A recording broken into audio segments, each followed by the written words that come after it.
Ahora, ¿Ahora? hola, ahora ¿Me veo. ves? Bueno, Pero qué conexiones, debe ser que es sábado a la mañana, ¿no? sí, es muy sábado a la mañana. Mira la cara. Después de esta semana, qué semanita que tuvimos, ¿no? Semanita ardua, sí, la verdad que Sí, sí, intensa, la verdad muy que intensa. sí. ¿Me escuchás Bueno, bien, Gaby? yo perfecto y te veo hermosa, Ah, hermosa, estás hermosa. vos también. Voy a contar de nuevo, entonces rápidamente para que quede grabado en el video y mientras se va sumando la gente nuevamente, que espero que se sumen, eran un montón. Eh, Ojalá que se despierten todos. y es el último día, la última jornada de esta semana de concientización sobre alergia al látex 2020. Es una semana muy especial la de este año. Voy a contar un poquito de la historia de la semana para los que y para las que entran por primera vez a estos vivos. La semana de concientización sobre alergia al látex nació en el año 97 y fue promovida por un grupo de mujeres, todas trabajadoras de la salud, que fundaron la primera Asociación Americana de Alergia al Látex para enfrentar la epidemia de alergia al látex que se produjo en los años 90 paralelamente a la epidemia de VIH-Sida, cuando se empezaron a usar de forma masiva guantes de látex en el mundo sanitario, digamos que son algunos de los productos más alergénicos.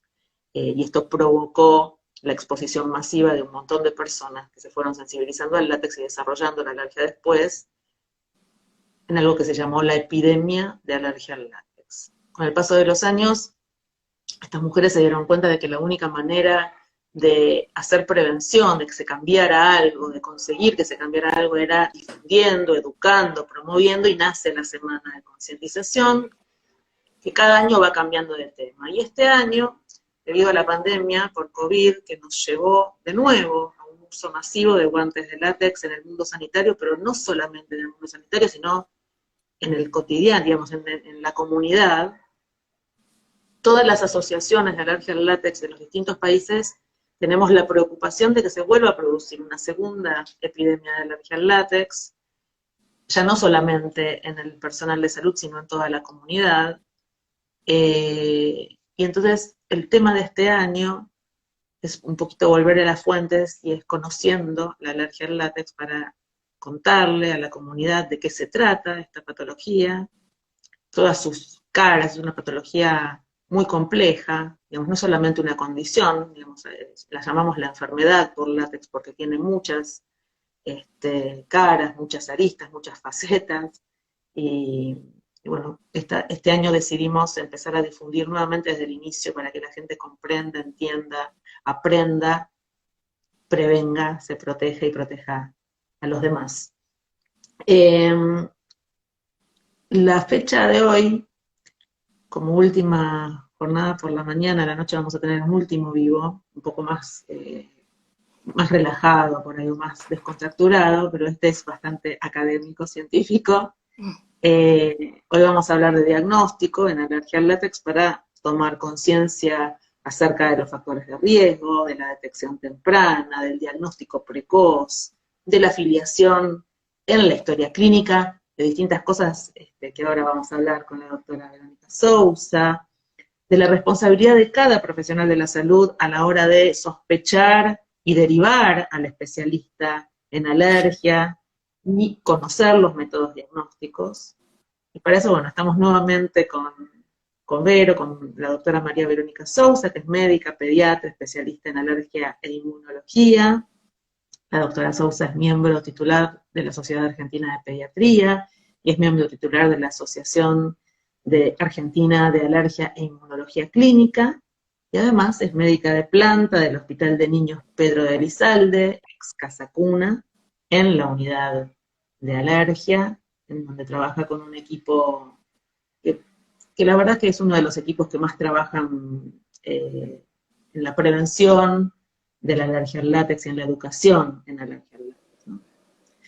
Vamos a saludar a la Bueno, doctora Verónica. Gaby, muchas gracias por la presentación. Sí, la verdad que represento hoy en este momento al gran equipo al que pertenezco, la unidad de alergia. a cargo del doctor Labrut, y bueno, te mando un gran saludo. Y la verdad que sí, trabajamos muchísimo en justamente concientizar especialmente al personal de salud y a toda la gente en función de la alergia al látex. Eh, la verdad que bueno, es un honor que la asociación me haya invitado, así que te agradezco muchísimo. Es un placer nuevamente estar, ya que estuve. Y bueno, te felicito por toda la labor que estás Gracias. haciendo, porque la verdad que sos una persona muy luchadora y la verdad es que día tras día estás consiguiendo cada vez más cosas en función del PRO, de ayudar a toda esta gente que tiene esta gran alergia.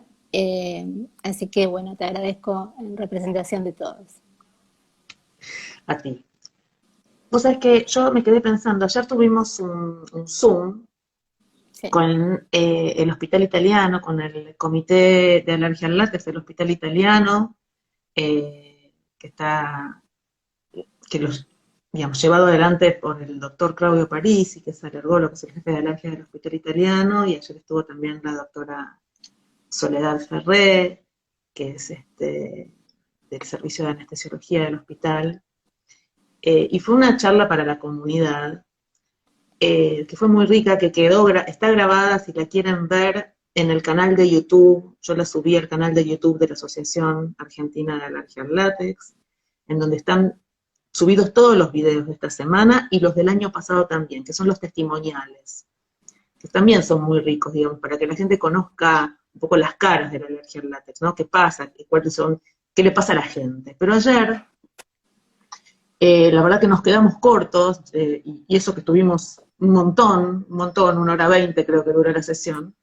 Y cuando terminó, yo vi una pregunta que quedó sin responder, que es una pregunta que justamente trajiste vos, y que antes de empezar con esto, tal vez es importante responderla, porque es una pregunta importante que además a mí me toca de cerca, ¿no? Así que si la podés Bueno, hacer nuevamente. cómo no, cómo no. Fue justo al final, la verdad es que me pareció sumamente importante y me parece que la respuesta la tenías que dar vos.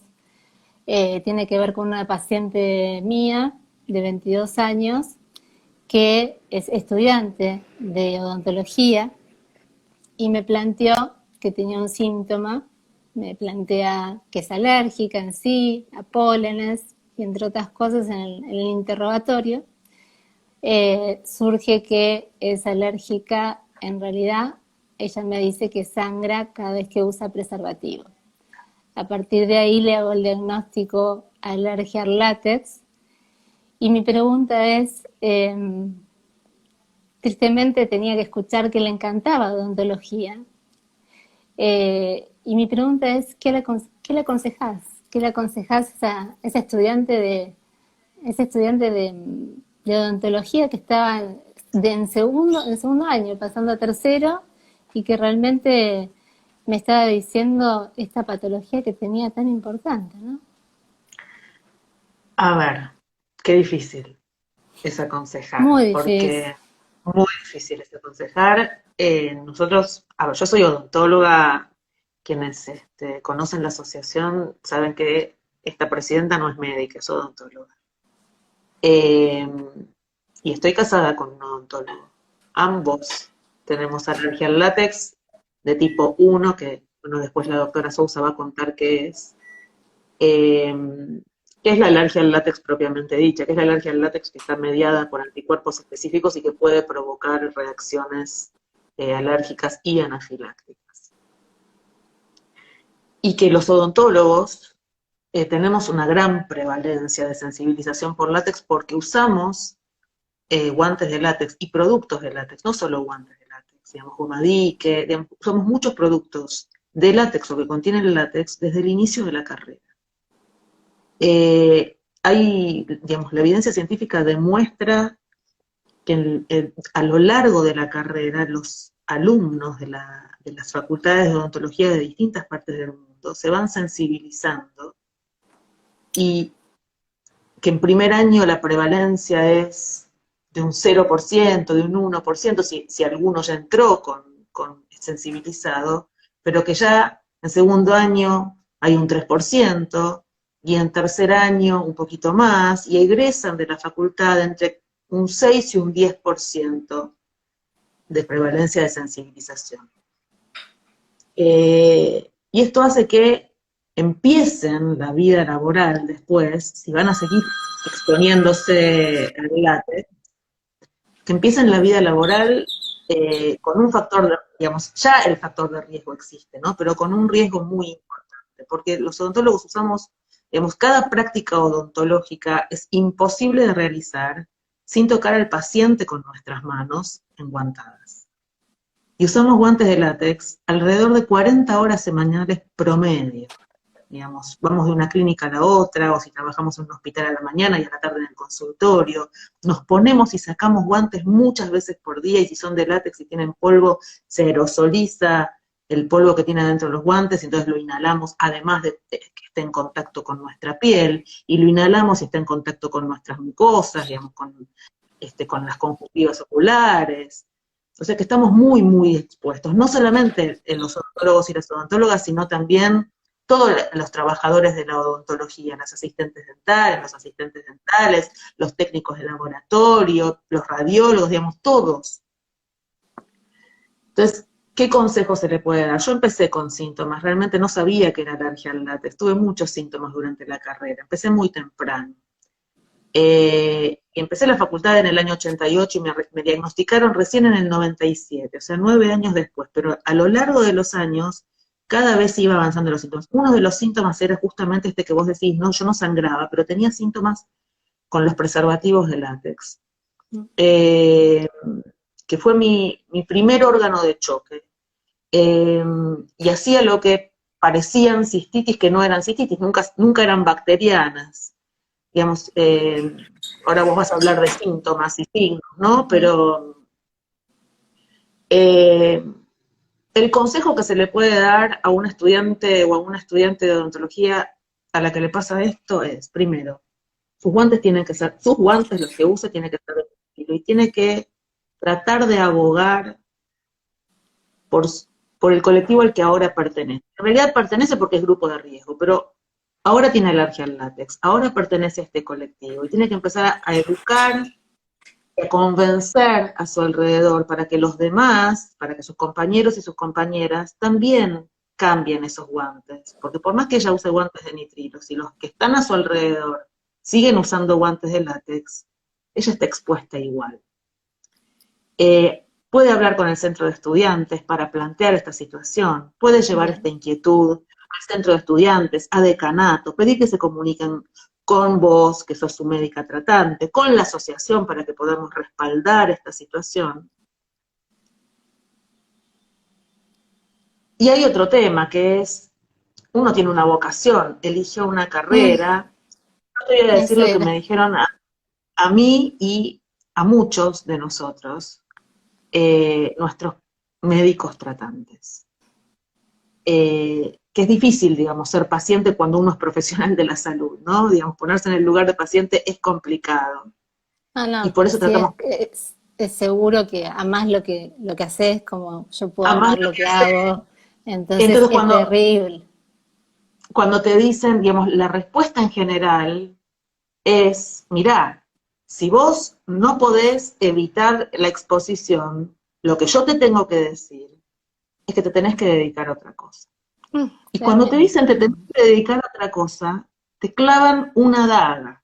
Sí. Porque uno no elige una carrera, porque bueno, porque jugó al tatetí, uno elige una carrera porque tiene vocación, porque es lo que quería hacer, porque es lo que lo apasiona, porque es lo que lo emociona. Entonces, cuando esto sucede durante la carrera de grado, cuando uno está estudiando, es un problemón, porque vos sabés que tenés una vida por Tremendo. delante. Exacto. Y tampoco se le puede decir, bueno, mira, no sé en qué año, si tiene 22 años, por ahí está terminando ya la carrera. Si está por terminar la carrera, el mejor consejo que yo le puedo dar desde mi lugar de odontóloga, que perdió su carrera, eh, es que trate por todos los medios de hacer una actividad privada. de trabajar en su consultorio particular, porque hoy Bien. por hoy es muy difícil entrar a trabajar a una clínica o a un hospital en donde la conversión a guantes sintéticos y a productos sintéticos es muy difícil de lograr. Y a veces cuando se logra, nosotros de hecho lo logramos en el Hospital Naval, realmente, un camino durísimo y realmente lo logramos, hasta que cambiaron las reglas del juego y nos empezamos a exponer otra vez. Eh, este es el mejor consejo que yo le puedo dar. Yo no, digamos, yo no le puedo decir a una futura colega Sí, abandonar la obviamente carrera, es tremendo. pero, Es muy pero, duro. lo, cier pero lo cierto es que uno, digamos, la advertencia es esta. Si vos te seguís exponiendo, lamentablemente la A enfermedad va a progresar. progresar, porque Claro, la alergia al látex es progresiva, exacto. se vuelve, digamos, es crónica, es progresiva, es evolutiva, y cuanto más te expones, más te, digamos, te resensibilizás, y cada vez las reacciones son más serias, Sí, ¿sí? fíjate que estamos hablando de esto, ¿no? Y por ahí casi sería como el final, ¿no? De una conclusión. Y yo me puse a pensar, ¿no? A dónde apuntar, no solamente a llegar a profesionales actualmente, a gente que lo está sufriendo, sino a gente que se está formando en las facultades. Obvio. Pensaba como qué importante sería que dentro de cada facultad de ámbito profesional, como dijiste vos, bueno, desde odontólogos, médicos, enfermeros, poderles transmitir esto para que ya la concientización fuera desde este nivel, ¿no? Desde un nivel No solamente, previo, no que es solamente muy esto, interesante. las facultades deberían ser La facultad, seguras siempre. sí, Las facultades, a ver, así como nos enseñan a cuidarnos, tenemos clases de ergonomía, digamos, de cómo ponernos para no lastimarnos la columna, de cómo proteger nuestros exacto, oídos, de cómo proteger nuestros ojos. Bueno, nuestro sistema inmunológico es importante también de proteger, esto totalmente. por un lado. Y por el otro lado, hay otro tema que es que no solamente nos sensibilizamos los estudiantes de una carrera de la salud o los profesionales. Sensibilizamos a nuestros pacientes. La odontología es una de las profesiones que más sensibiliza a sus pacientes en la práctica, es como la cirugía. Digamos, cada acto operatorio, digamos, cada acto de odontología es un pequeño acto quirúrgico en donde están expuestas las mucosas, la sangre, en donde el paciente está expuesto por todas las vías. Está expuesto por vía inhalatoria, está expuesto por vía digestiva, porque traga las proteínas del látex y lo atendemos con látex, está expuesto a través de, digamos, por su piel, está expuesto por vía sanguínea. Entonces, hay que tener en cuenta esto, ¿no? Proteger a los trabajadores una vez que ya lo son, a los estudiantes cuando están haciendo sus carreras, también a los pacientes, y por eso yo peleo tanto, digo, me enojo tanto cuando dice, bueno, esto es una asociación de pacientes. Y no es solamente una asociación de pacientes, es una asociación a la que en la que sus miembros titulares pueden ser todas las personas de los grupos de riesgo, que todavía no están sensibilizadas, porque lo que queremos lograr no es solamente proteger a las personas que ya se enfermaron, claro que las queremos proteger y abogamos por sus derechos, pero lo que queremos lograr es que la alergia al látex se convierta en algún momento en una enfermedad histórica, erradicarla, hacer prevención, que no se produzca más, porque una vez que se produce, la vida se complica mucho. Empezamos con el reportaje. Arrancamos. Y facha el Vino, reportaje. empezó fuerte, ¿viste? Empezó fuerte, pero bueno. Pero era importante, una Pero pregunta muy importante, importante. había quedado ahí en el camino ayer, sí, la verdad que sí, Sí. pero bueno. Bueno, voy con la primera, te ataco, te ataco. Dale, escucho. Vamos, ¿existen distintos patrones de reacción ante la exposición a productos elaborados con látex de caucho natural o siempre pasa lo mismo? No, existen diferentes reacciones. En general tenemos la reacción común, la irritativa, que bueno, la tienen muchas personas, no son alérgicas, no son irritativas, que tiene que ver con la sudoración, por ejemplo, del guante frente al polvillo, al almidón de maíz que tienen los guantes. Entonces, ese pH alcalino genera una reacción irritativa. Ese es un tipo de reacción no alérgica, pero después existen las reacciones que son de tipo alérgicas y tenemos dos importantes, ¿no? La primera, que es por ahí la que empieza la mayoría de los alérgicos al látex, o es la dermatitis de contacto. La dermatitis de contacto es aquella dermatitis que se produce por un mecanismo, una reacción inmunológica, como hablábamos el otro día, de tipo 4, es decir, retardada, donde se producen eczemas en las manos, obviamente, es estas lesiones que se producen en las manos y son de tipo retardada. En cambio tenemos las urticarias de contacto, que tendrían a ser las reacciones de inmunidad de tipo inmediata o tipo 1. Esas son las reacciones realmente relevantes o propiamente dichas de alergia al látex y que en realidad también se las relaciona con el asma. Esos son los diferentes tipos de reacciones que encontramos. Ok, Bien. sigo. De todos los tipos de reacción, que no me lo acabas de decir, ¿a qué le llamamos alergia al látex propiamente dicha, digamos? ¿Cuál es? Sí, Porque, digamos, en realidad, decime, sí, perdón. sí. No, no, no, te escucho a ti. No, propiamente dicho le decimos, bueno, esta última que te dije, porque realmente es la que nos va a llevar progresivamente a reacciones graves, probablemente, como ser el asma, y justamente es de tipo inmediata, ¿no? El paciente reacciona en forma inmediata, e inclusive puede llegar a una reacción grave como es la anafilaxia o el shock anafiláctico. Que es la que nosotros decimos que es progresiva, que es evolutiva, Exacto, digamos. Ok, exacto. ahora, ¿puede coexistir esta alergia al látex propiamente dicha, que es la que está mediada por anticuerpos específicos, o la que Específica. llamamos claro, que llamamos de tipo 1, que llamamos inmediata, digamos, tiene un montón de sobrenombres. Para hacerlo Sí, fácil, es la alergia al látex propiamente dicha. ¿Puede sí, puede. coexistir con los otros patrones, con la irritativa, con Sí, la dermatitis, con la tranquilamente, de tipo 4? Y puede tranquilamente. suceder cuando vos decís, a ver, la mayoría empieza por una alergia de tipo 4, que es la dermatitis alérgica de contacto. Eh, esta dermatitis puede preceder, pero se produce como la de tipo 1 que se produce por No, ahí no, no, en un no, área no. diferente de donde se contactó, se produce No, en el lugar. justamente es localizada, es dada.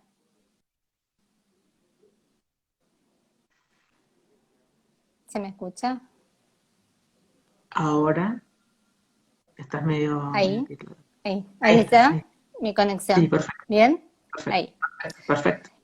Sí, pueden coincidir perfectamente. Me quedé con lo último que me estabas diciendo y se me cortó, Gaby. Si pueden coexistir, digamos, o si puede una Sí, alergia de tipo 4 preceder a una alergia tipo 1, si la alergia, ¿me escuchás vos a mí? Porque te veo que se te está, yo ¿me te escuchás? escucho perfecto. Yo te escucho bien. Ah, Sí, perfecto. sí, sí, yo te escucho bien. Digamos, si esta alergia de tipo 4, que en general se produce, como vos decías el otro día, en el lugar de contacto, digamos, Localizada. localizada, ¿puede preceder a una alergia de tipo 1? O sea, la Sí, propiamente tranquilamente. dicha, o cuál. Exact- Por lo exactamente. tanto, Puede no tenemos precederla que tranquilamente. No hay un patrón rígido donde, o puede, digamos, o no, o puede ser que una persona debute como un asma. Y si yo me interrogo, no me voy a dar cuenta jamás que en realidad tiene una alergia al látex. Entonces, exacto. ambas cosas. Lo más frecuente es que la preceda esta alergia de contacto, o por lo menos que la persona se da cuenta, ¿no? Y consulta. Muchas veces es como un acto más frecuente en la consulta al alergista. Pero bueno, en realidad ahí está lo importante de consultar al alergista para el interrogatorio exhaustivo y poder ver, porque la reacción de tipo 1 o reacción específica, inmediata, específica anticuerpos, tiene muchísimas variantes y muchísimos órganos de choque, como vos dijiste, por lo cual lo más Mm. importante es un buen interrogatorio exhaustivo, en especial en pacientes que no saben por qué lo tienen, esa reacción, no saben. Entonces, ¿frente a qué manifestaciones clínicas una persona debería hacer la consulta? Porque muchas veces, ¿sabes qué? Lo que nos pasa cuando empezamos con una reacción de tipo 4 es que en lugar de ir al alergólogo, vamos al dermatólogo o a la dermatóloga, y Claro, nos dan cremas con corticoides, y nos dicen que nos pongamos, y lo he vivido, y muchos de nosotros, ayer salió también en la charla, ¿no? Que te mandan a poner un guante de algodón abajo del guante de látex, y en realidad seguís expuesto igual, no es la solución. Entonces, eh, lo que queremos hoy dejar como muy en claro. fuertemente dicho, muy claro, es que la consulta debe ser hecha al alergólogo, independientemente de que hay cuestiones que son dermatológicas y que son campo de la dermatología, Por obviamente, supuesto. pero también hay que hacer una consulta al alergólogo, sobre todo si uno usa productos de látex, ¿no? Ahora, frente a qué Exactamente. manifestaciones, qué es lo que le puede pasar a una persona para acudir al alergólogo y para decirle, bueno, a mí me pasa esto que antes no me pasaba? Bueno, hay muchísimas manifestaciones, justamente es de tipo sistémica, es decir, abarca todos los sistemas. Si hablamos del sistema respiratorio, una de las cosas más comunes son los silbidos, broncoespasmos, que antes no tenía, empecé con broncoespasmos de la nada, empecé con una sensación de ahogo en la garganta, con picazón, con rinoconjuntivitis, y sí, lo relaciono, pero no lo relaciono tanto a los cambios climáticos, no sé qué es exactamente. Después otra de las reacciones típicas, bueno, la urticaria, ¿no? Esa típica urticaria, me broto y me broto, y no sé qué es. Bueno, Que ayer tuve un digámoslo, paciente hay que algo tal, que con la que urticaria que por ahí no es que te brotás toda, por ahí te sale no, no, una no, ropa. no, no. Ayer, ayer justamente uno de los pacientes, no sé si hoy está escuchando, ¿no? Eh, Reinterrogando, una urticaria idiopática le decíamos porque realmente no sabemos el origen, no lo sabe el paciente y no lo relaciona con nada. Entonces me decía, me salen ronchas, me salen en la cara, me salen acá, y vos fíjate que la primera vez que me salió fue a los 20 años trabajando. Pero ¿De después qué? le pregunté en una industria farmacéutica, en una industria farmacéutica. Entonces sigo interrogando, le digo, mira, y después, eso fue la primera vez a mis 20 años, después tuve cosas esporádicas, pero no te puedo decir exactamente a qué. Entonces empezábamos a hablar de comidas, y dentro de las comidas me dice, ¿sabes qué? Me broto a la berenjena, pero cuando está cruda. Ah, mira, bueno, por eso entré tarde ayer al Zoom. Y después me dice, no, y acá, bueno, está mi señora que me acota. Y me dice, me brotó a la goma. A la goma te Toma, brotas. claro, la goma. Y pobre hombre, venía desde la pandemia, desde que empezó la pandemia tomando histamina, bueno, no voy a decir la marca, pero corticoide, desde ese Mm, momento, porque ya, bueno, mm. ya no daba más. Y decidió consultar un alergólogo y me llamó y fue justo una entrevista o una anamnesis demasiada larga hasta llegar a que Al, la dia- señora al presuntivo, al por lo menos el presuntivo. presuntivo. Obviamente, como una urticaria crónica que dura más de 6 meses, eso es como cualquier alergista va a buscar todas las cosas habidas y por haber, pero la verdad que tengo una alta sospecha a la alergia al látex, ¿no? Claro, Y claro. aparte está la vergüenza de que uno a veces le dice, tenés reacciones al Con el profiláctico, PCB exactamente, y no les da vergüenza, la verdad que les da les da vergüenza, vergüenza. y más ahora que hacemos mucho videoconsulta y todo, y qué sé yo, está presente también, nada, por ahí los hijos o quien sea, y entonces se callan, ¿no? Entonces, Sí. por ahí en el consultorio sería a veces de otra manera. En este momento estamos haciendo mucho Pero más videoconsulta. Sí, sí. piel, sistema respiratorio, Sistema respiratorio, sistema sistema digestivo, digestivo, nos puede dar y un chico, vómitos, nos puede puede dar, pasar que un nene te diga sí, que tenga una reacción, digamos, no porque haya comido algo, sino entró a un cumpleaños, había globos, y puede ser la manifestación de exacto. una criatura que te diga, estoy mareado, Estoy no, mal. porque viste que no te dicen ganas de vomitar, te No. dicen, estoy mareado, Sí, es ¿no? cierto. Estoy mareado, Me me duele duele la... la cabeza. sí, tal cual, exactamente eso. O bueno, sino el típico de piel, ¿no? Que se les brota la boquita cuando inflaron el globo, eso también, ¿no? O la bombita de Bastante. agua, o la bombita O de la bombita agua. de agua, exactamente. Pero bueno, puede dar diarrea, puede dar vómitos, puede dar dolor de estómago. O sea, todo tiene que ver también con el ingreso, ¿no? Cómo ingresa, la vía de ingreso que tiene, si es de tipo también inhalatoria, si es de tipo cutánea, si es de tipo digestiva, ¿no? La ingesta. Mm, Entonces mm, nos va a dar diferentes órganos de choque, por eso es tan importante pensar que se trata de una enfermedad de tipo sistémica, no solo local. Y pensar claro. en cada uno de estos síntomas. Ya te digo, muy frecuentemente es la rinoconjuntivitis que viene el paciente y también es para investigar realmente. Pero bueno, como te decía en la otra charla, si uno no lo piensa, si uno no lo tiene en cuenta que No hay lo, látex, no no lo lo, buscas, no lo buscas. Entonces, Vero, sí, uno no es alergólogo, ¿no? Si uno se dedica a otras áreas de la salud. ¿Frente a qué datos y signos y síntomas cualquier otro profesional de la salud debería sospechar que el paciente al que está atendiendo puede estar sensibilizado o puede ser alérgico al látex? Digamos, ¿y a qué especialista debería derivar? Ya lo dijimos antes, al bueno, alergólogo, pero digamos, sí. pero si un profesional de cualquier otra área, cuando, qué es lo qué le tendría que En llamar la atención? general le llama la atención, y bueno, consultan, generalmente consultan básicamente por síntomas relacionados al látex, o sea, es lo más frecuente, o sea, realmente consultan que estaban en el quirófano, alguien se sacó el guante y nosotros sabemos que existe, por ejemplo, bueno, las partículas de látex que se van a aerolizar, por eso se llaman aeroalergenos y empiezan con estornudos, con picazón de ojos, también en caso de que sean instrumentadoras o depende de cada área, van a tener diferentes manifestaciones y realmente te van a decir muchas veces síntomas relacionados. Y otra de las cosas también que a veces nos consultan o deberían consultarnos es cuando aparece un asma de tipo de la nada, no tenía nada y de repente empecé con asma, ¿no? Es un síntoma, nosotros le decimos un asma ocupacional, que tiene que ver con que realmente esa persona se va del lugar de trabajo y le pasa Y que se no, cura, y se digamos curó, que no tiene se le van los salió síntomas. y se le van los síntomas, exactamente.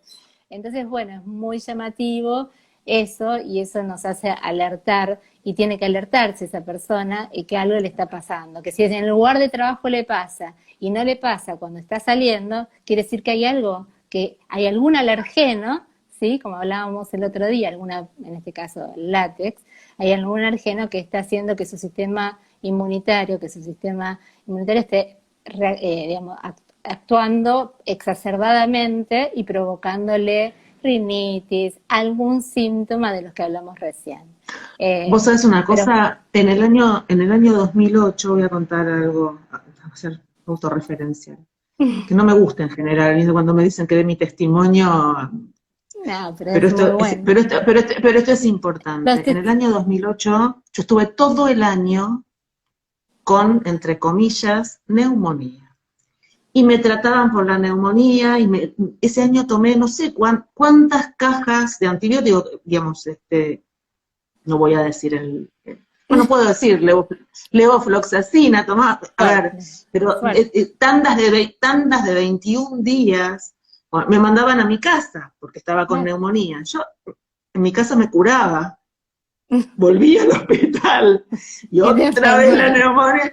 Bueno, estuve Es un tal cual, año pasando por es tal cual. neumonología, que si, digamos, que si me hubieran derivado al alergólogo y se hubieran dado cuenta de que eso no era una neumonía, que era un asma, como después de hecho se determinó, primero no hubiera tomado tanto tiempo de antibióticos, que no es gratis tomar antibióticos, en el No, al sentido de que contrario, en sentido, es justamente, digamos, al sistema inmune lo peor que le puedes hacer es darle cantidad de antibióticos, bueno, como sabemos, exactamente. Pero porque aparte hubiera aprendido a protegerme de otra manera, porque a evitarlo. mirá, con tantos años de diagnóstico, yo estaba diagnosticada, pero no tenía la menor idea, no tenía la menor idea de que el látex se inhalaba, no tenía idea. Este es ahora, cuando llega un paciente eh, a determinadas especialidades, ¿no? Neumonología, ginecología, odontología, aquellas especialidades o profesiones, otorrinolaringología, en donde uno tiene la posibilidad de darse cuenta de que le pasa algo a nivel de las mucosas. Sería importante, ¿no? Preguntarle al paciente a qué se dedica. Sí, bueno, una Si de las está, si cosas está en que, contacto con el bueno, material. si está, a ver, debería ser, después lo vamos a hablar si querés, pero debería ser parte de la historia clínica. Es fundamental preguntarle al paciente, porque el paciente se piensa que uno le está preguntando de chusma, ¿a qué te dedicas? ¿No? Entonces, la verdad que, ¿a qué te, así, no Como que suena haces el... así, como que, claro, ¿a qué te dedicas? ¿Qué sé yo? Entonces, en realidad, uno le tiene que explicar, mira, no te lo estoy preguntando de nada, porque sí, sino porque muchas veces hay síntomas que son relacionados a la ocupación que uno tiene. Entonces, bueno, dentro de nuestros ítems de historia clínica, una de las cosas más importantes es preguntarle eso, ¿a qué te dedicas? Entonces, Bueno, ¿qué fue lo que me pasó con este paciente de ayer? ¿No? ¿A qué te dedicas? ¿No? Y en contacto con quién estás. Y esos 20 años, ¿dónde trabajabas? En una industria farmacéutica. Bueno, ahí tiene que ver con la contaminación del látex, ¿no? Que lo hablábamos la otra vez con los guantes, que realmente sí. manipulan los fármacos y realmente, probablemente ese hombre sí estaba en contacto continuamente con guantes de látex. Claro, claro. Bueno, esto nos lleva a la pregunta que viene. ¿Qué es lo primero que va a hacer un alergólogo al recibir un paciente con sospecha de alergia al látex? La historia clínica, ¿no? Mira, Entonces, es muy, ¿cuáles son las instancias que se evalúan en la historia mira, clínica? Digamos, como en un orden. la verdad que en esto ¿Qué, tengo qué pregunta? que en esto tengo que valorar al hospital, ¿no? Y a la unidad de alergia, al doctor Labrot, que se encargó de tratar, y todavía no lo logramos, de hacer una historia clínica unificada a todos los servicios de alergia y a todos los servicios, tanto públicos como privados. Sería genial, porque, Que todos usaran la mira, misma. exactamente, mira, yo te voy a mostrar acá, que la tengo acá. Ahí está. Es una historia clínica dirigida. ¿Qué quiere decir? Porque a veces nos puede pasar que uno ya lo tiene incorporado de alguna manera, pero nos vamos olvidando por ahí pequeños detalles que no son pequeños, son muy importantes. Entonces, más Sí. allá, nosotros le ponemos, bueno, la edad del paciente, todo, bueno, te voy diciendo las cosas, pero le preguntamos si son multioperados, les preguntamos si son grupos de riesgo, que después los vamos a decir, le preguntamos si tuvieron muchas operaciones, si tienen alguna enfermedad congénica, como espina bífida, a qué se dedican. Les preguntamos qué síntomas tienen, por ejemplo, dermatitis, si tuvo dermatitis de contacto, si tuvo angioedema, si tuvo urticaria, si tiene alguna reacción a algún alimento, si tuvo alguna vez anafilaxia, obviamente. Bueno, Sí, sí, un evento un intraoperatorio. evento, si cuando infla globos le pasa algo, y Sí, cuando va al realmente, bueno, dentista. sí, cuando va Mm. bueno, realmente lo tenemos todo bien plasmado en la historia clínica. ¿Por qué? Es más, yo saco una historia, cuando yo sospecho y empiezo a hacer el interrogatorio, tanto a nivel privado como a nivel público, digamos, tengo una historia aparte. ¿Pero por qué? Porque me ayuda a tener un orden, o sea que es fundamental una buena Como si fuera historia un clínica. checklist. Como si Sí, fuera la tal cual. checklist que haces Exacto, cuando tenés que exacto. entrar a un quirófano. Es Tal fundamental. cual, fundamental, fundamental. Y bueno, fundamental también difundirlo eso a los anestesistas, ¿no? Ya que me hablas de quirófano, lo primero que se tendría que preguntar, ¿usted es alérgico al látex? ¿No? ¿Sabe lo que es el látex? ¿Tuvo alguna reacción al globo? O sea, estas preguntas las deberían tener todos los anestesistas. Igual O sea, es en una el hospital cosa, la verdad que lo tienen se incorporado, hace. ¿eh? Sí, En el tuyo. pero En el hablo, tuyo, sí, en el En mío el Garrahan sí, sí, también, en el sí, Garrahan sí, también, en algunos es- hospitales lo tienen incorporado, sí, es cierto. sí. Pero no Mandy sé si en todos y a Gennaro, nivel privado. La verdad es que a nivel no, privado me parece que no sé si no, para nada. no, para nada. No, bueno, Mandy Gennaro, que fue una de las fundadoras de la primera asociación americana, que es una mujer médica, eh, cuyo marido es neurocirujano, y ella, digamos, ella no hacía quirófano, digamos, hacía una práctica clínica, pero él, cada vez que venía de quirófano, venía contaminado a la casa, digamos, digamos, porque eso digamos, las partículas se transportan en el calzado, bueno, ella hacía unas reacciones brutales, y ella abogó muchísimo por el colectivo de personas con alergia al látex para conseguir en Estados Unidos la prohibición del uso de guantes, ¿no? Entonces, vos la ves ahí, digamos, cada vez que se llaman de las distintas legislaturas, de los congresos de los distintos estados, cuando se presenta un proyecto de ley para la prohibición, la llaman para dar testimonio, ¿no? Y ella es taxativa, ella es tremenda, habla rapidísimo y es tremenda. Entonces dice, bueno, ¿por qué se creen ustedes que cuando vas a entrar a quirófano te preguntan si tenés alergia al látex? No a cualquier otra cosa, al látex, porque es así de grave. Bueno, te lo puedo explicar en 2 palabras. La segunda causa de anafilaxia, que sabemos que es la reacción más grave que podemos tener a nivel alérgico y tiene la posibilidad de fatal, de muerte, la segunda causa de anafilaxia es la alergia al látex. La primera... En adultos. En adultos, bueno, la primera son los relajantes musculares y la segunda, estamos hablando de un 17%, es altísimo. Sí, es altísimo. Es altísimo. Obviamente, sí. Nada, yo sé que los anestesistas o los cirujanos están muy acostumbrados a preguntarlo, especialmente el anestesista, que es el que te pregunta antes de entrar a un quirófano, en pacientes de riesgo, ¿no? Y por pero supuesto no en pacientes todos, pero no en todos, exactamente. En pacientes de riesgo creo que lo piensan mucho más, pero no en la población general. Sí. Y la población general está teniendo una prevalencia mucho más alta. Antes hablábamos, digamos, no hay, como todos vemos, como que acá en Argentina no tenemos un exacto estudio de cuál es la prevalencia del látex, lo deberíamos hacer, pero no lo tenemos. Entonces nos guiamos. Pero tampoco tenemos, lo que yo pienso de eso, Vero, no sé si vos coincidís, que tampoco tenemos que inventar la rueda, digamos, independientemente de que es necesario hacer estudios y tener estudios locales, ¿no? Pero ya sabemos lo que esto significa, digamos. Sí, por supuesto. Una cosa es que distingamos, que detectemos, bueno, pero... Por algo tenemos en el primer mundo países con alergia libre de látex, ¿no? Y eso se reconoce y se admira. Entonces, obviamente, sí. Nuestro porcentaje es alto y está entre un 3, un 10%, depende de donde leas, pero el porcentaje es alto. Entonces, bueno, a partir de ese porcentaje... También, bueno, sí. Es importante decir que en los países que tomaron medidas, ese porcentaje desciende muchísimo. Claro, bueno, obviamente, sí, y costo-beneficio, ¿no? Porque la gente piensa, uy, es más barato un guante de látex, es más barato esto, es más barato aquello, y costo-beneficio, ¿no? Y las enfermedades, ¿y qué pasa con esas enfermedades? Porque vos, por ejemplo, para un asma, sí, le decís evita el látex, pero tenés que usar además terapia con corticoides inhalados, porque tenés que bajar la inflamación de alguna manera, porque ya la hiciste crónica, porque progresa. Entonces, costo-beneficio de ese paciente que es alérgico al látex, además va a tener que usar corticoides inhalados. Exacto. Por ejemplo. Sí, o internaciones, o internación. Sigo.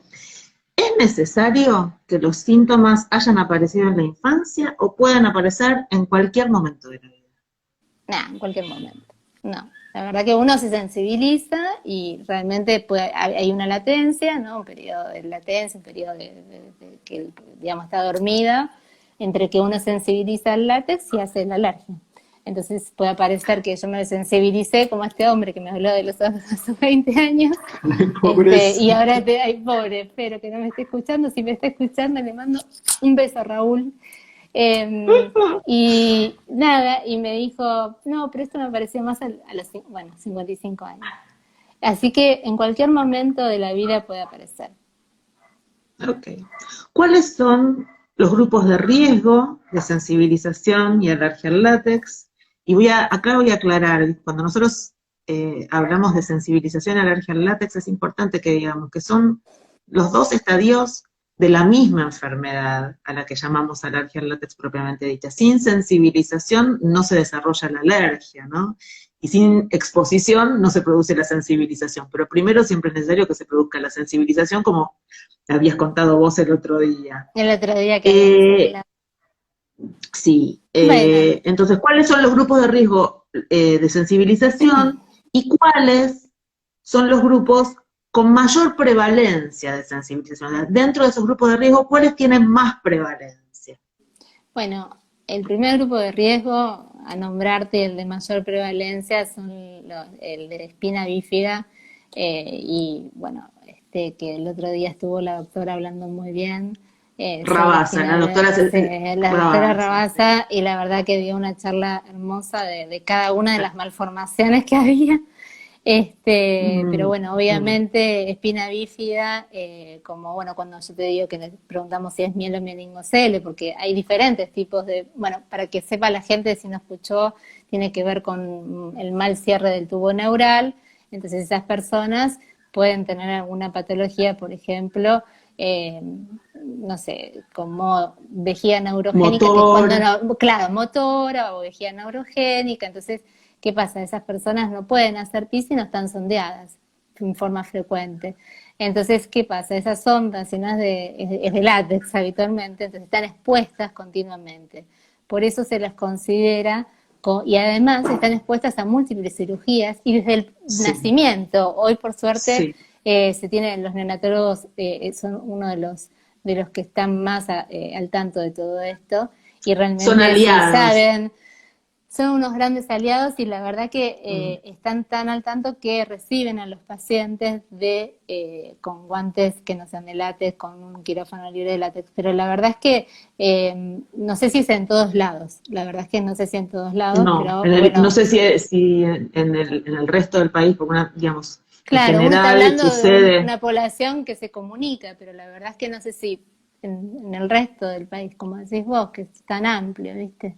Entonces la Nos verdad ha es que, bueno, pasado, nos ha sí, pasado que, y sí, porque, digamos, en muchos casos el Hospital Garrahan recibe pacientes de las provincias en claro. donde no tienen forma de hacer las cirugías a los neonatos, y entonces derivan a operar al Hospital Garrahan. El Hospital Garrahan, la verdad es que no sé si tiene la capacidad de recibir a todos los pacientes de todo el país y, justamente por eso durante unos años Alicia Blasquez, la doctora Alicia Blasquez, que fue Claro. una pionera en este tema, anestesióloga principal del Hospital Garrahan, daba clases, digamos, a través de la Oficina de Comunicación a Distancia, para educar a los profesionales de neonatología de las distintas provincias y para que ellos también reclamaran tener los insumos necesarios y la estructura necesaria para poder atender a estos neonatos y Estos neonatas, ¿no? pasean, claro. A estos Ah, pues, pacientes. nada, te decía otra Segundo de las grupo de... cosas, ese te ocupa Mm, un 70%, que me decías cuál era y cuál es el porcentaje, es un 70%, imagínate que es la mayor población. Pero bueno, también tenemos sí. pacientes multioperados, ¿no? Que no necesariamente tienen que ser mielomeningocele. Generalmente a nosotros nos llega al hospital pacientes con problemas traumatológicos a nivel de diferentes malformaciones, columna, lo que fuera.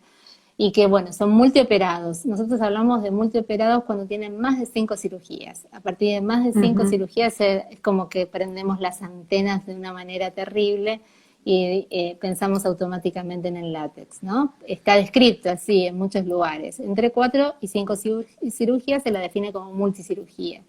Entonces esos pacientes también van a ser, por supuesto, de riesgo.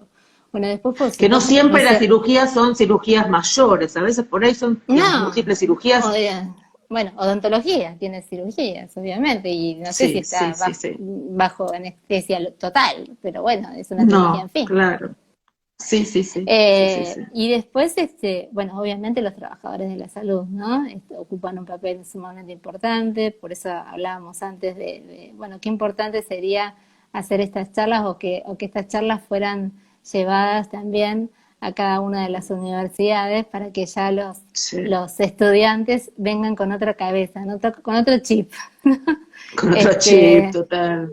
que ya lo Sí, la tienen, ¿no? De prevalencia es alguna alta. manera la prevalencia es alta. Entonces, bueno, odontólogos, enfermeros, médicos, tanto quirúrgicos como clínicos, sería otro grupo de Sí. prevalencia. Después los atópicos, ¿no? Nosotros uno atópico es digamos, la alergia o la predisposición genética a tener alérgica. Por eso una de las cosas que preguntamos es si el paciente tiene antecedentes familiares de alergia o si el paciente tiene, digamos, patologías alérgicas. Otro de los grupos de riesgo, como hablábamos el otro día, de reacción cruzada con látex fruta, es si reacciona ante una fruta. Nosotros puntualmente... Vayan a ver el video, si quedó grabado el video, para todos los que quieran, la sesión de síndrome látex de alimentos con la doctora Verónica Sosa está guardada, la pueden ir a ver acá o en YouTube.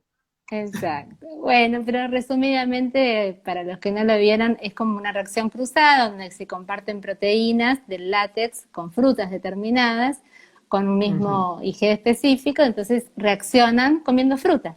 Entonces, como palta, digo algunas de las más importantes, hay un montón, pero te digo banana, palta, kiwi, papa, bueno, y otras más, apio, castañas, frutos secos, bueno, muchísimas que, bueno, lo pueden ver ahí tranquilamente, como decís vos, cuáles son todos esos alimentos. Y en sí, sí. Sí, y bueno, digamos, estos son como los más conocidos, de los que siempre hablamos. Sí. ¿Y cuáles son los nuevos, de los que no hablamos en general? En general también tenemos un nuevo grupo que tiene que ver con, bueno, en realidad no hablamos, pero que están sumamente expuestos, son los trabajadores del caucho, ¿no? Trabajadores del caucho es fundamental, pero bueno, ninguna empresa creo que nos va a dejar dar una charla. No. No, de hecho ya tenemos antecedentes de que no. De que bueno, no nos podemos meter con ese. No nos podemos meter con ese rubro.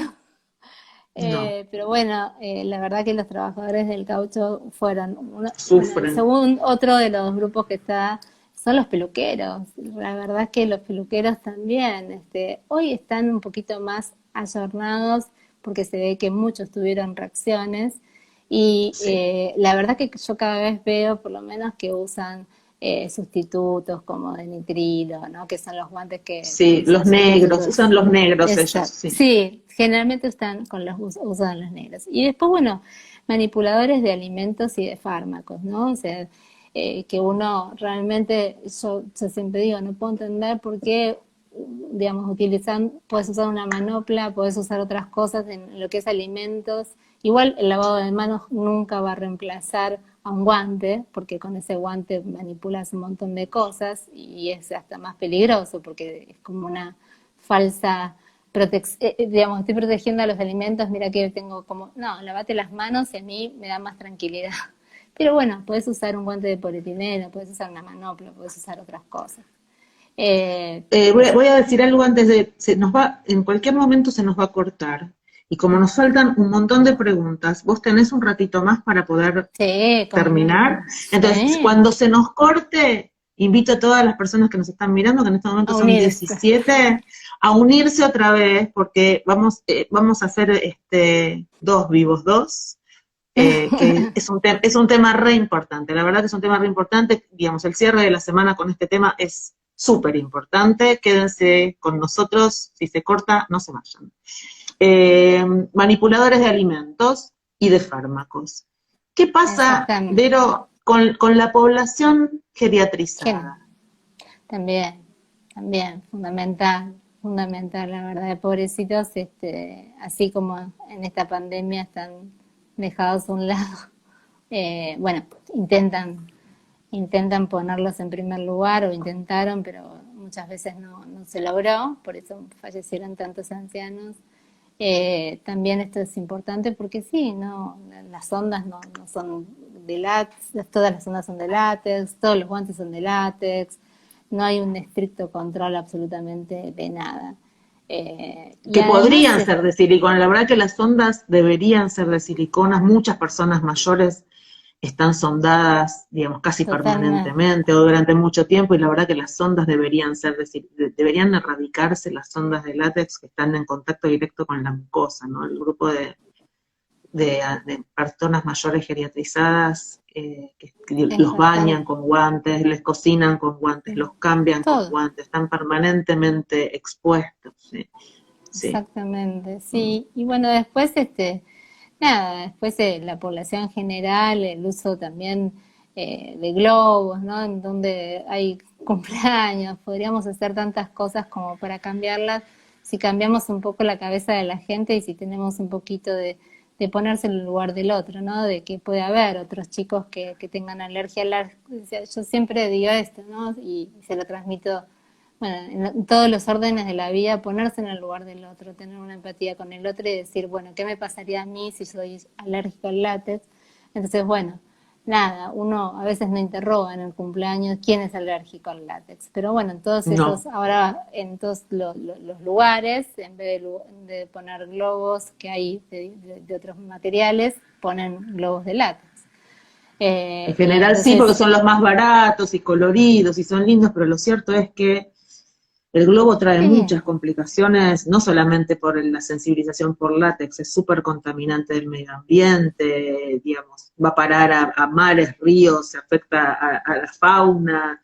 El globo totalmente. es un elemento que la verdad que deberíamos erradicar y cambiarlo por guirnaldas de papel, que son más inocuas, y también Totalmente, coloridas y también sí, son lindas. coloridas y lindas, obvio, sí, sí, por eso, Vos decías el bueno, otro día, parece que si uno no pone globos no le hizo un cumpleaños al chico, ¿no?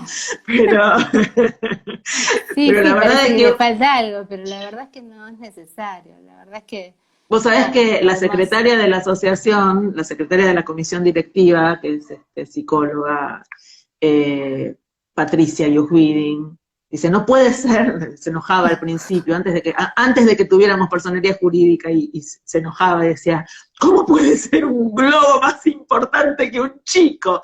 ¿Viste? Porque a veces claro, cuando uno plantea no, en pero el además, colegio, eso te iba a decir, en el colegio Mm, mismo, o sea, uno realmente debería concientizar también a los maestros, o sea, es conciencia social, es, más allá de todo, es sí. una conciencia social, y la verdad que está muy bueno, así como existen asociaciones en todos los países, en varios países, vos lo sabrás mucho más que vos, eh, que se siga manteniendo esta concientización de alergia al látex, Sí. que en este caso lo llevan a cabo ustedes, la Asociación Argentina de Alergia al Látex, pero la verdad es que Para sería genial, prevenir, claro, para para prevenir. prevenir, para justamente ir a los colegios, poder hablar de esto, o sea, se habla de un montón de cosas, pero la verdad que de alergia al látex no se habla, no se habla. No, no. Y Sí, bueno, y después que inclusive en los chupetes y todo eso también, ¿no?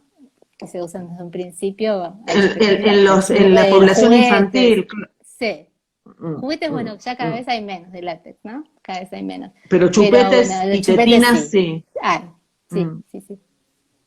Bueno, ahora no usamos bombachas de goma, ¿no? Pero bueno, En ese chupetes y momento. tetinas, por supuesto, Los en gran elásticos parte de por ahí, los elásticos de ¿no? la ropa, los chupetes y las tetinas que los sensibilicen desde muy chiquito. Y, a ver, algo que es básico. Quedan 28 segundos, se va a cortar. Vuelvan, Corta. vuelvan, vuelvan, vuelvan. Nos quedamos con la doctora Sousa acá para recibirlos nuevamente, pero cierro esto. Nos reciben al mundo con guantes de látex. Gracias, Digamos, tal nos cual. reciben cuando nacemos con guantes de látex. Eso hay que cambiarlo. 12 segundos, 11 segundos, 10 segundos, se va a cortar. Seguimos, que nos quedan un montón de preguntas. Ahí Ah, estamos. Ah, más rápido. Se dio rápido, qué bueno. vamos a esperar un Ay, cachito de que se 5 unan un personas poquito. que tomen un poquito más. Eh, la verdad es que uno no, hasta que llegue la gente vamos comentando esto, ¿no? No se puede pretender eliminar el caucho del mundo porque justamente por lo que decíamos antes, el lobby del caucho es muy fuerte Muy y no va alto. a sí, No. no va a desaparecer la industria del caucho, pero por lo menos proteger a la infancia es fundamental, proteger a la ancianidad es fundamental, que el ámbito de la salud esté protegido para todas las personas que trabajan en el ámbito de la salud y para todas las personas que tienen que, para todos las personas que necesitan tratarse, y que el ámbito de la educación y de la alimentación estén cuidados y protegidos también es muy importante, ¿no? Y Vamos se van uniendo a- despacito, se van despacito. despacito, se van uniendo despacito. Bueno, Bueno, también es súper importante esto como te decía antes, de poder hacerlo año tras año, esta concientización, ¿no? Estaría buenísimo que se quedara Sí. como algo fijo, anual, y que bueno, podamos ir transmitiéndolo. Sería. Este año hicimos mucho ruido, la verdad que hicimos mucho ruido, Sí, hicimos mucho. sí. El año que viene la podemos portar, seguramente va a cambiar el tema, no sé cuál será, no lo decidimos nosotros, ni nosotras, pero bueno. Sigo con las preguntas, porque ya están sumándose bastante. Ok. ¿Qué tipos de pruebas diagnósticas hay? ¿Todas tienen el mismo rédito diagnóstico? ¿Existe la posibilidad de que haya falsos positivos o falsos negativos? Bueno, te contesto. En realidad hay varias pruebas diagnósticas. La más común y la más conocida es el in vivo, le decimos, porque es cuando se la hacemos al paciente, el paciente ya está acostumbrado, va al alergista, ya está preparando su bracito, que tiene que ver con el prick test, es justamente o testificación, que se pone un extracto del alergeno, digamos, del látex, y además a eso se le pone un control positivo y un control negativo. Esto es para ver si realmente, por ejemplo, tiene el paciente un dermografismo, que es cuando se marca de la nada, ¿viste? Esos pacientes que le haces una rayita y ahí enseguida se marcaron. Entonces nosotros Sí. ¿no? Es bastante frecuente. Nosotros jugamos con esos pacientes, le decimos, mira, tenés un dermografismo, no es nada, y le hacemos un corazón, le hago alguna cosita, y nada, dice, vas a ver que en 10 minutos se te va, pero te Se hago te la va. marca. Es como, nada, un pequeño detalle de que le quede el corazón, pero bueno, nada. Y lo mismo, bueno, en lo que es las pruebas cutáneas, se pone un control negativo, que es solución fisiológica, que no va a reaccionar nunca, y se le pone Ujú. histamina, justamente la histamina que es la productora de la roncha específica, de la que hablábamos Sí, el otro día, ¿no? Entonces, lo que hacemos es colocar en el centro al látex y le hacemos una pequeña prick test, es porque hace un tic, que es como un prick, entonces por eso se llama prick test, por el ruidito que hace, con una pequeña lanceta que la verdad que no duele absolutamente nada, ni nada, sangra, nada. es mínimo, mínimo, no le tienen que tener miedo a eso porque nada, no duele nada, y se esperan unos 10, 15 minutos y se lo lee, como cualquier tipo de testificación. Entonces en ese momento uno lee y compara si tiene más de 3 milímetros, compara obviamente con el control El negativo y el testigo. control, claro, los dos testigos. Porque, bueno, si el paciente tiene un dermografismo no puede dar, digamos, una roncha mucho más grande, ¿no? Y lo que uno mide es justamente el tamaño de la roncha, no del eritema que produce alrededor, a través de una reglita, ¿no? Entonces le decimos, y ahí bueno, es como que el paciente evidencia su propio diagnóstico, ¿no? Es muy lindo en el sentido de que se da cuenta que es alérgico al látex, ¿no? Y Sí, eso a sería, ver, a veces por ahí no, por ahí uno, sabiendo todo esto, dice que no sea, que no sea, que no sea, pero ah, bueno, bueno, sí. pero el hecho sí, claro, que se evidencia de esa manera, de poder decirle, ves, mira, te pasa esto, Es como, es lo mismo que cuando le hacemos a otro tipo de reacciones. El paciente lo ve y dice, sí, sí, es como que lo evidencia, ¿viste? Uno se lo puede sí, decir, lo pero la verdad está, internaliza, lo internaliza sí. tal cual. Bueno, eso por un lado en vivo. En vivo, si sigo hablando de en vivo, hay otras reacciones que son test de provocación, que en Pero general que no se los hacen utilizamos para mucho. esta alergia, No, no, no, en general no son muy utilizados. En general es cuando uno tiene otro tipo de dudas, pero lo nombro porque si alguno es médico y está escuchándolo, sabe que existe un test de provocación, ¿sí? sí, Solamente sí. Lo estoy nombrando. Y Están para en el muchas test de provocación, bibliografías, en general se sí. hace para qué tipo de alergia al látex, digamos, yo no la llamo alergia al látex, pero digamos, ¿para qué tipo de reacción se hace el test de provocación? ¿Para ver qué? Y para justamente cuando yo tengo una duda, o cuando por ejemplo, digamos, el paciente no estoy seguro porque me dio un prick test negativo, pero me dio una IgE específica positiva, que es la otra prueba diagnóstica. Nosotros tenemos un Ujú. algoritmo, ¿no? Donde hacemos, un algoritmo es como un cuadrito donde nosotros nos vamos guiando si es, digamos, si el prick test es positivo, sabemos que es alérgico. Pero nos puede pasar que el prick test sea negativo. Entonces buscamos el otro tipo digamos, de prueba diagnóstica que tiene que ser, que es, digamos, en sangre, ¿no? Que es, nosotros le decimos serológica, en sangre, in vitro, como la quieras llamar, que es la IgE específica. Buscamos el anticuerpo. Hay diferentes métodos, hay algunos que se llaman RAST, Immunocap, que es la marca en realidad, pero en realidad lo que buscamos es la IgE específica. Ese es el nombre que tiene que tener, IgE específica. ¿Para qué? Para látex. Y Para tienen látex. diferentes, exacto, así lo pedimos. Y bueno, tiene ventajas y desventajas este rédito que vos me hablabas, o sea, en realidad es mucho más específica la que es el prick test, es In sumamente vivo. in vivo. In vivo es mucho más específica, ¿sí? Tiene un cien por Ujú. ciento de especificidad y bueno, es como que hace ya el diagnóstico definitivo. Y tiene una sensibilidad un poquito menor. En cambio, los que son en sangre, que es la IgE Mm. específica, tienen menos especificidad y tienen más sensibilidad, ¿no? Una de las ventajas que tiene por ahí la que es en sangre, la IgE específica, es que, por ejemplo, en estos pacientes que tienen dermografismo, que tienen lesiones en piel, por ejemplo, tienen dermatitis atópica y yo no lo puedo priquear porque, bueno, me sirve muchísimo, ¿no? O un Claro. paciente que, por ejemplo, sufrió hace muy poquito tiempo una reacción anafiláctica, no le voy a hacer un prick test de inmediato, obviamente, no, no sé. Ahora vamos a ir Ah, a esa pregunta. Es muy de, importante eso, re importante. claro, no lo voy a someter a pobrecito a hacerle un prick test Mm, después de una mm. reacción tan grave en forma inmediata. Y después también pacientes que, por ejemplo, están tomando antihistamínicos, que es, digamos, lo que me va a inhibir, digamos, que la reacción, entonces me sirve mucho más la IgE en sangre, ¿no? Porque, digamos, me inhibe. Si yo, lo primero que le digo a un paciente es, mira, te voy a testificar. Que testificar significa que te voy a hacer las pruebas cutáneas. 10 días antes no tenés que estar tomando ningún antihistamínico, porque si no me dan negativa.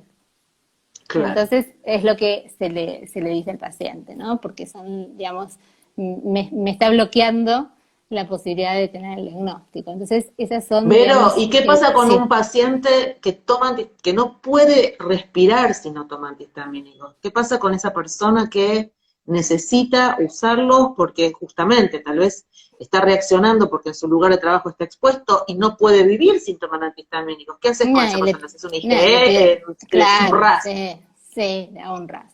Bueno, RAS, pues decía, es la marca comercial, pero en realidad yo digo, pongo IgE específica para látex, ¿no? En sangre, Después digamos, un el análisis de método es sangre. análisis de sangre, exactamente. Generalmente a ese paciente se le pide análisis de sangre, se le pide IgE específica para látex, y generalmente se le pregunta si tiene alguna reacción cruzada con alguna fruta, entonces se le agrega también para alguna fruta, y muchas veces estudiamos la inmunología, la parte inmune de ese paciente, ¿no? Cómo está inmunológicamente, ¿no? Que también es Vero, importante. y Sí, si yo estoy tomando antihistamínicos, no me podés hacer el prick. no, Me haces un análisis de sangre para buscar IgE específica. ¿El antihistamínico no interfiere con la IgE en sangre? no, ¿Con la no, detección? No interfiere. no. No, gracias a Dios no, porque si no, no tendríamos Gracias a Dios. método para... No, no, es lo Y que le digo a los puede, pacientes, que justamente tomen lo que quieran, que no les va a pasar nada, que yo lo voy a detectar, porque detecta anticuerpos directamente, pero en sangre por el método que se utiliza no hay ningún problema, en piel sí, ok, y después, sí. si yo tengo un asma, ¿cómo Ujú. me diagnosticas? ¿Cómo te diagnostico que el asma o la alergia al la No, un asma por alergia al látex.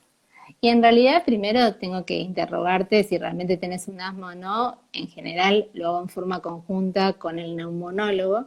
Y si yo lo sospecho, obviamente te pido todo, no solamente al látex, sino te voy a pedir a todos los alergenos, ¿no? Porque puede ser que convivan con otros alergenos, como que vos seas alérgica al látex, pero también sos alérgica a los ácaros y A me los estés dando, ácaros. exacto, y me estés dando un asma por látex y por ácaros, entonces me puedes confundir. Entonces, en general, te pido a todo. Y bueno, obviamente los neumonólogos me hacen el diagnóstico de asma a partir de muchas cosas, pero entre ellas la espirometría, obviamente. Y bueno, la espirometría te determina si hay un cambio en general con el uso del beta 2, que es el famoso salbutamol, y ahí determinamos diagnóstico al asma. Pero bueno, ese es otro tema aparte que, bueno, y el asociado obviamente es ya te digo, hay pruebas de provocación, pero la verdad es que no las usamos. Es Porque son bastante. riesgosas. Exactamente, porque justamente en especial en pacientes que tienen problemas respiratorios podría llegar a ocasionar una anafilaxia. Entonces justamente por eso no los puedes usar. Porque por A ejemplo ver, es nebulizar partículas de látex. Le doy nebulización, se hacía en algún momento, ¿no? En las nebulizaciones con partículas de látex, pero también primero es fundamental que estas pruebas en estos pacientes se hagan en ambientes institucionales, controlados. controlados, con un médico especialista, obviamente, ¿no? Donde tenga elementos, donde si el paciente le... Igual son pruebas seguras, la verdad que no puedo decir que son pruebas que no son seguras, son pruebas seguras. Excepto, bueno, en estos pacientes que sufrieron anafilaxia o que sufrieron problemas como asma o problemas respiratorios, bueno, hay que tener especial cuidado, hay que abrir mucho más los ojos, ¿no? Pero es raro Acá, que una testificación te dé una anafilaxia. pero podría suceder, a ver, Pero podría voy a la suceder. pregunta, sí, a la pregunta siguiente porque tiene que ver con esto que estás contando. En Estados Sí, Unidos sí. no se autoriza hacer prick test. Digamos, el diagnóstico de un paciente con alergia al látex se hace con una muy buena historia clínica y la Sí, IgE específica. A veces la IgE específica da falsos negativos, por digamos, supuesto. porque además hay que buscar el anticuerpo y, digámoslo, el látex tiene tantas proteínas, y uno puede ser alérgico Exacto, a eso es lo que algunas iba a de esas decir. proteínas. Entonces, cuando vos buscás, si yo estoy alérgica a las 6 y vos buscás las Exacto. 7, para poner un Me va a dar ejemplo, un falso no, negativo, te va a obviamente. dar un Sí, falso sí, sí. negativo. Entonces, en Estados Unidos se usa ese método, ellos tienen la historia clínica, bueno, todas las profesiones de la salud, la historia clínica es la base de todo y es el escuchar al paciente y ver la sintomatología, pero en Estados Unidos no se permite el PRIC por el riesgo que conlleva y porque además en Estados Unidos hay una industria del juicio muy importante, entonces no se juegan, digamos, no quieren jugarse a eso, porque si un Mira. paciente tiene una reacción anafiláctica, puede hacer un juicio Mm. por mala praxis, eso Sí, funciona sí, me así. imagino. Ahora, el riesgo no es cero, digámoslo, pero la verdad que el PRIC, si se hace en una institución de salud con un especialista y estás controlado, para el caso de que si se produjera una reacción, tuviéramos cómo atenderla, Tal cual, tal la cual. verdad que Eso es es el gold fundamental. Exacto. standard, es el gold standard, el PRIC test es el gold Exactamente. standard. Ahora, eh, ¿puede empeorar alguna prueba diagnóstica? Esto me lo dijiste un poco con el tema del test de provocación aérea, ¿no? Pero alguna prueba de estas, ¿puede empeorar la alergia en una persona que tiene alergia al látex de tipo 1, mediada por anticuerpos específicos, o que tiene Y bueno, asma por alergia al látex? y si yo lo voy a provocar, y sí, obviamente le puedo ocasionar una anafilaxia, obviamente sí, y lo empeoro. Es una nueva Y lo exposición, empeorás. y sí, no deja de ser una nueva exposición. Ahora, la verdad que es poco frecuente, ¿no? Es como que si no, uno no puede tener las pruebas diagnósticas, se limita mucho, y la verdad que para nosotros el PRIC es lo más importante, No, es sí, lo el que PRIC nos es pesa más. importante. Mm, Pero mm. sí, en estas pruebas, por ejemplo, de provocación, obviamente puedes ocasionar una anafilaxia y el paciente obviamente va a empeorar su evolución. Pregunto, si vos tenés un paciente al que no le podés hacer porque realmente porque está muy sensibilizado, porque tiene un nivel de alergia muy importante y por alguna razón no lo podés priquear, porque por ejemplo toma antihistamínicos y no te va a servir, Ujú. digamos, no vas a obtener el No lo puedes. resultado, digamos, y no obtenés una IgE positiva, pero lo ves con todos los síntomas. ¿Le recomendás que se comporte como si fuera alérgico al látex? Sí. La respuesta es sí. La verdad es La que sí. respuesta es sí. Que tenga los La respuesta cuidados es que sí. tiene que tener un paciente alérgico Cualquier al paciente. látex. Es más, nosotros en general valoramos riesgo de estos pacientes, ¿no? Mm, Y justamente nosotros, justamente porque, por ejemplo, se van a operar, entonces nos preguntan antes de operarse qué riesgo tengo de hacer una anafilaxia intraoperatoria. Y bueno, en estos pacientes, bueno, si es, por ejemplo, que hizo una anafilaxia, porque por cualquier otra cosa, ¿no? Idiopática o no, o realmente hay pacientes que hicieron una anafilaxia, no sé, farmacológica y no fue al látex. Ese paciente que hizo una anafilaxia va a tener un riesgo mucho mayor de poder hacer también una anafilaxia a otro tipo, al látex, ¿no? Durante, por ejemplo, un evento quirúrgico. Entonces le decimos Claro, que tiene un alto riesgo al anestesista. Entonces ya con eso lo consideramos nosotros como criterio mayor, ¿no? Los dividimos un claro. poco entre criterios menores y criterios mayores de riesgos. Y entonces le decimos que tiene un riesgo bajo, un riesgo moderado o un riesgo elevado. Y eso mismo se lo transmitimos al paciente para que se lo transmita al médico tratante o al médico que lo va a operar. Inclusive en los pacientes que tienen alto riesgo lo que le damos es una plaquita identificadora, un PIN. En otros países se tatúan, pero bueno, no lo recomendamos. Pero bueno, sí, la Mm. placa identificadora, como cualquier alergia a cualquier otra cosa, como los que son alérgicos a la dipirona, que realmente, digamos, son bastante graves, Sí, sí, sí. se les pide que se pongan un PIN identificador, se les da medidas, se le da medidas de prevención, se le da exactamente un papel donde dice qué es el látex, términos que lo pueda entender, por supuesto, qué es el látex, dónde está el látex, cómo lo puede prevenir, cuáles son digamos, las frutas más asociadas a alergia al látex. Entonces, Para eso que es tenga la para el alerta, paciente. ¿no? De si le pa- Mm, Pero se lo damos por escrito. Realmente tenemos mm, ya mm. estandarizado, se lo damos por escrito al paciente y le decimos, esto es para que tengas vos la conciencia de qué es la alergia al látex y qué le podría llegar a pasar. En el caso también le damos otro papel con los mismos criterios, con los mismos riesgos al anestesista o al médico que lo está pidiendo, porque a veces lo pide el médico, cuando el paciente, por ejemplo, ya sabe que es alérgico al látex y se tiene que operar, entonces no lo pide el Y te médico. piden, Me piden que me den un informe, entonces yo le digo, bueno, tiene un riesgo realmente, bajo mis criterios tiene, o bajo los criterios generales, hay internacionales, que tiene un riesgo moderado, un riesgo alto, ¿no? De sufrir una anafilaxia intraoperatoria por látex. Y intraoperatorio. después, exacto, y después también, además del PIN, es la educación, obviamente fundamentalmente al paciente, educarlos, por eso se les dice dónde está el látex, porque la verdad es que el paciente a veces no sabe dónde está el No látex. Aunque saben, los y que está en todas son partes.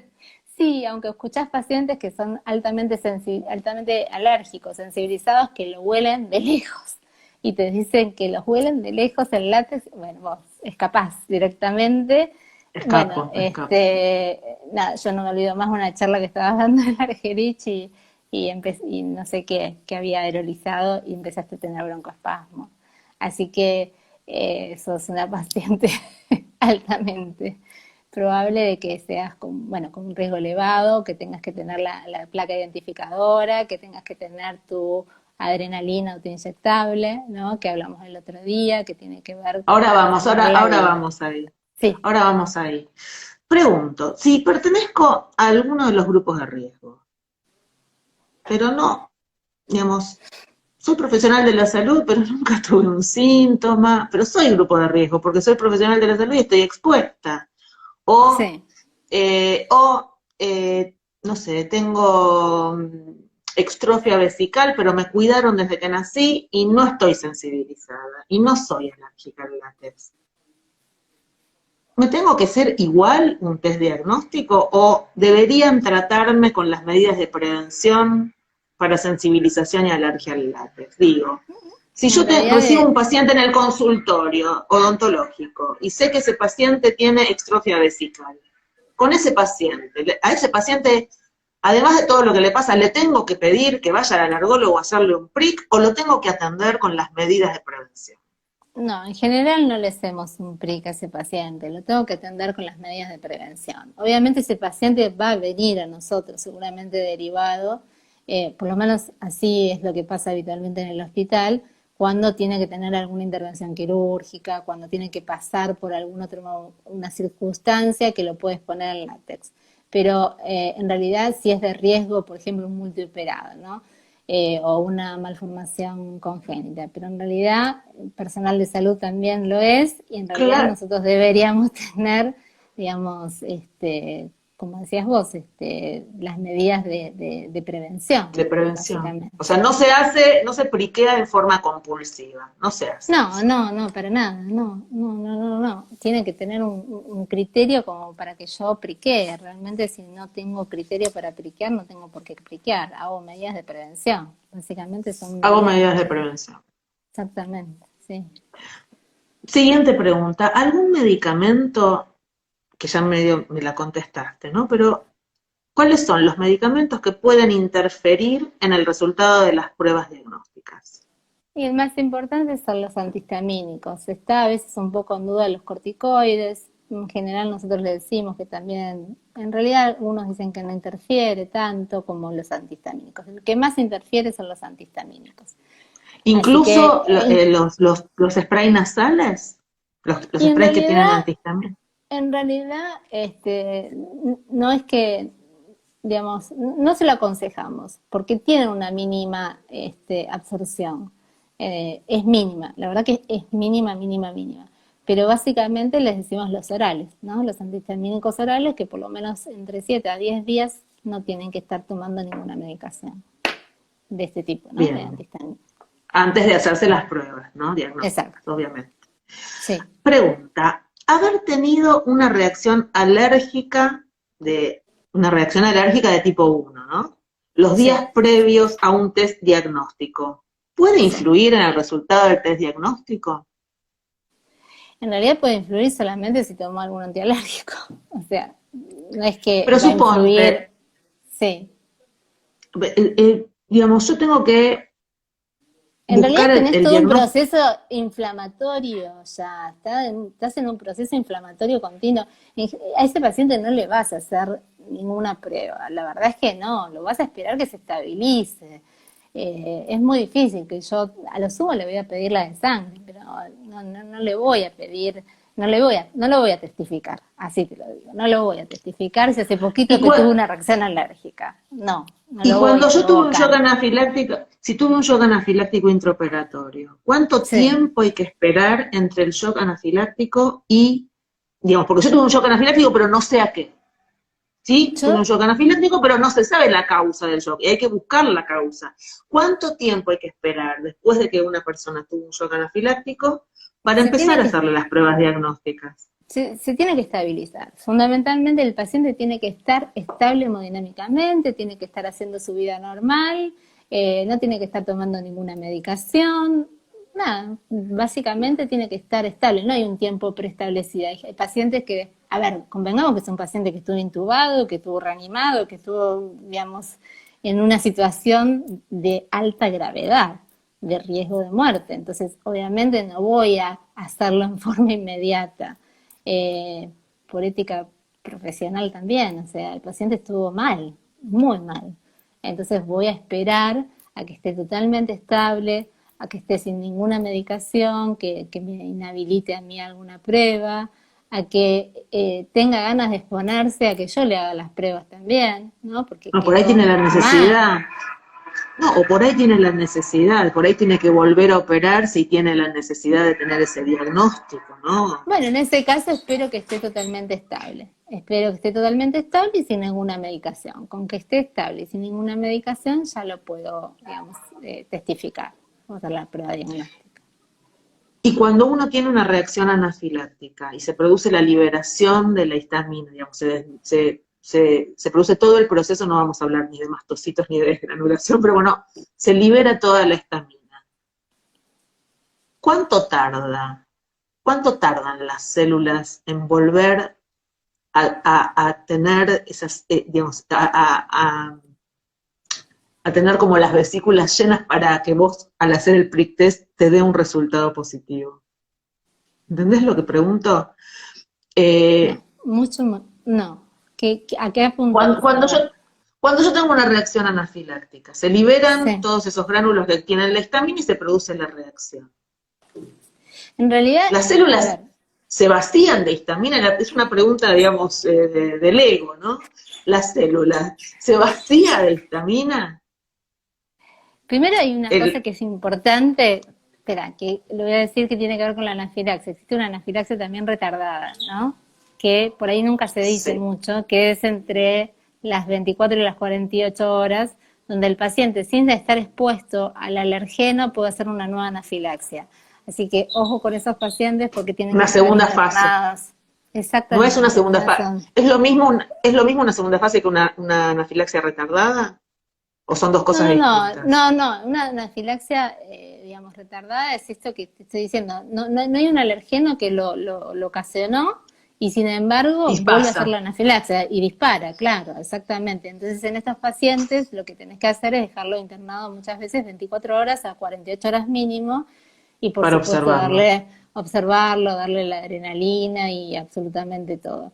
Pero en sí, la estabilización del paciente o que me digas exactamente cuánto tiempo tarda la histamina en irse de tu cuerpo, yo creo que tiene que ver mucho con esto de la medicación, de que el paciente no tenga una nueva reacción o que no esté con ninguna sintomatología. Pero, digamos, científicamente, si me preguntas cuánto tiempo, no, no tengo una respuesta exacta para darte. Eh, pero bueno, es importante que esté estable el paciente. Eh, No sé si vos tenés algo para aportar de algún otro paciente o algo que me quieras comentar vos, Gaby. no, yo lo que noto es que cuando se busca un diagnóstico después de que un paciente tuvo una reacción, que a lo mejor tiene que ver con esto que vos decís, ¿no? Con esperar que se estabilice, pero que se le pide al paciente que no lo haga antes de 3 semanas a un mes. Que si tuviste una reacción Sí, anafiláctica, no bueno, un pero shock, una, no, pero pero un paciente se estabiliza en un mes, o sea, no, no lo vas a estabilizar y más un shock anafiláctico, mínimo, no, pero sí, no o sea, hablemos de un shock, de una reacción anafiláctica de sin una, llegar al shock, ¿no? De una anafilaxia. mínimamente para estabilizarse un paciente, tanto, digamos, físicamente como anímicamente, porque sufrió una anafilaxia, esa estabilización sí va a durar de 1 a 2 meses. Y recién ahí, digamos, va a estar preparado Buscas. para poder buscar, sí, un mes sí, seguro. Depende, pero también hay otras cuestiones que tienen que ver con que yo necesito a ese paciente, no sé, por alguna, no sé, tuvo un accidente en vía pública o lo que fuera, y me están preguntando si es alérgico al látex o algo. Depende, la verdad que depende mucho. Entonces, obviamente hay que estar muy prevenidos y hay que avisarles, digamos, que tuvo una reacción anafiláctica, que probablemente puede ser al látex, bueno, y te vuelvo a decir, no es lo mismo una prueba cutánea que hacerle una prueba en sangre. Claro, claro, claro. No sé si respondo Eh, a lo que me estás preguntando. Sí, y no. sí, no, bueno, no, la verdad que es una duda que yo tengo y que, digamos, que eso no, que me lo planteo y que me lo pregunto y que, no, bueno, me estás respondiendo, pero digamos, como que tengo la sensación, viste, esta cosa de esto, me De que sigue pregunto, mi haber histamina tenido en mi cuerpo, eso. De que sigue mi histamina en mi cuerpo, claro, de como. lo que digo es, el proceso es difícil, digamos, y la gente que nos está escuchando no son todos profesionales de la salud, ¿no? Pero digamos, cuando se produce el proceso de la liberación de la histamina, se produce, digamos, la célula tiene gránulos, digamos, se desgranula el mastocito y se liberan todas esas sustancias químicas que son las que producen los síntomas, las que producen la reacción. Entonces, nada, lo que yo me pregunto es, ¿qué ¿Cuánto pasa con te- ese digamos, cuánto tarda el mastocito en volverse a llenar de gránulos? Claro, porque si el mastocito se vació, ¿qué es lo que vas a Sí, buscar vos? ¿Entendés lo que te quiero decir? sí, sí, sí, te entiendo. Pero bueno, en realidad me parece que tiene que ver más con esto Con de otra cosa. poder. Sí, sí, me Ah, parece que tiene que estar uno pensando en nada, que por lo menos el paciente tiene que estar estable, que el paciente tiene que sentirse bien. En general, un mes va a demorar, porque lo primero que hacemos no es pedirle una testificación. Lo primero que hacemos, Gaby, es pasar por la vía sanguínea y segura y recién después hacemos la testificación. perfecto. Pero sí que un Bueno, mes mínimamente. Ok, ok. Em, Cuando ocurre un evento de anafilaxia perioperatorio. Perioperatorio es en el preoperatorio, vamos a aclararlo, en el preoperatorio, durante una cirugía o en el postoperatorio. No siempre hablamos de una cirugía, como dijimos, en Ujú. quirófano, ¿no? Perioperatorio es una instancia de cirugía que puede ser menor, que puede ser mediano, que puede ser mayor, y el perioperatorio es lo que pasa antes, durante y después. Cuando ocurre un evento de anafilaxia en el perioperatorio, muchas veces el evento de anafilaxia no es filiado, digamos, no se declara que se produjo o no es diagnosticado correctamente. A veces porque si ocurre en un quirófano, porque el paciente está abajo de los campos y por ahí pasó desapercibido el evento, si no fue un shock anafiláctico. Muchas veces si está en un consultorio odontológico o ginecológico y tuvo, sí, un edema labial o tuvo alguna, digamos, no se registra el evento de anafilaxia. No solamente, digamos, no hablamos del shock anafiláctico que es tan brutal que es imposible que no lo veas, ¿no? Pero, y a veces incluso el shock anafiláctico. A veces sucede que se produce, como vos contabas el otro día, esta caída de la tensión arterial abrupta, este colapso cardiovascular, pero nadie Intraoperatorio. anotó, intraoperatorio, pero nadie anota que eso fue un shock anafiláctico, ¿no? En algunos Sí, o no países lo sabe, se, o no se dio cuenta. no se da Entonces, cuenta. o no se diagnostica o no se filia correctamente. En Exacto. algunos países se realiza de forma estandarizada el dosaje de triptasa sérica. La triptasa, digamos, ¿no? Que es un mediador cuya Es concentración en parecida a la sangre histamina, muy parecida a es la parecida a la histamina. histamina y su concentración en sangre sube cuando se produce una anafilaxia. No nos va a decir a qué tuvimos la anafilaxia, pero va a subir. Entonces, en Nos algunos va a dar ese países diagnóstico de certeza, Gaby. Nos va a dar nos va a diagnóstico decir de que fue, certeza. nos va a decir que fue una anafilaxia. Entonces, ese Ujú. dosaje en algunos países se realiza en cada cirugía, en cirugías mayores, ¿no? En cirugías que van con anestesia general, se realiza de forma estandarizada, sí o sí, en el pre, en el intra y en el El post. postoperatorio para detectar posibles eventos que hayan pasado por ahí desapercibidos y denunciarlos y reportarlos. Y hay fichas en donde se reporta que el paciente tuvo un evento de anafilaxia. ¿Para qué?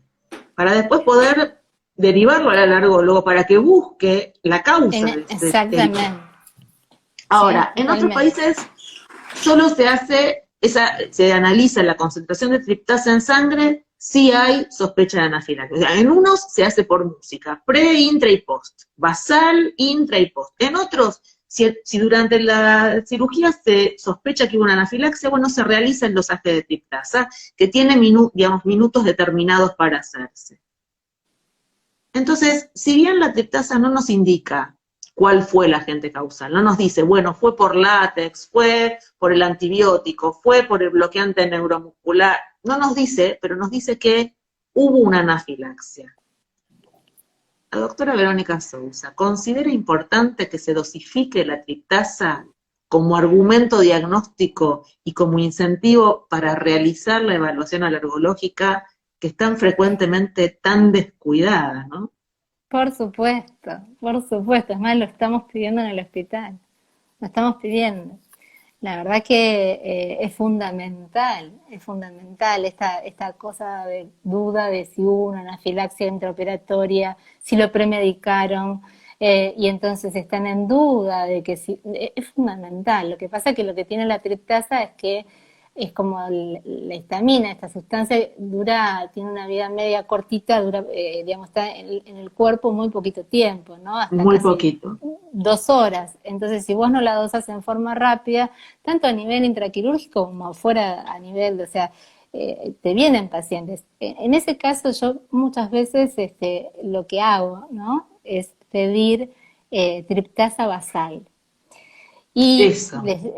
sí, les pido triptasa basal a las pacientes que tuvieron una supuesta anafilaxia, que por ahí realmente no respondieron con no les dieron adrenalina, ¿no? Les dieron corticoide.